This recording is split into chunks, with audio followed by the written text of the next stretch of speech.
ಮಂಜೇಶ್ವರ ಬಟ್ಟಿ ಪದವಿನಲ್ಲಿ ಕಾರ್ಯಾಚರಿಸುತ್ತಿರುವ MF frame work ಕಾರ್ಖಾನೆಯಲ್ಲಿ ಶನಿವಾರ ಸಂಜೆ 7 ಗಂಟೆಯ ಸುಮಾರಿಗೆ ಭಾರೀ ಅಗ್ನಿ ಅವಘಡ ಸಂಭವಿಸಿದೆ.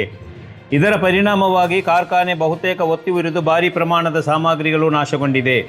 ಮಾಹಿತಿ ಅರಿತು ಉಪ್ಪಳದಿಂದ ಆಗಮಿಸಿದ ಅಗ್ನಿಶಾಮಕ ದಳ ಹಾಗೂ ಸ್ಥಳೀಯರು ಬೆಂಕಿಯನ್ನು ನಂದಿಸುವಲ್ಲಿ ಯಶಸ್ಸುಗೊಂಡಿದ್ದಾರೆ.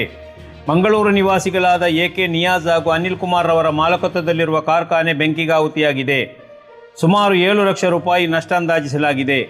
ಅಗ್ನಿ ಅವಘಡಕ್ಕೆ ಶಾರ್ಟ್ ಸರ್ಕ್ಯೂಟ್ ಕಾರಣವೆಂದು ಹೇಳಲಾಗುತ್ತಿದ್ದರೂ ನಿಖರವಾದ ಮಾಹಿತಿ ಲಭ್ಯವಾಗಿಲ್ಲ.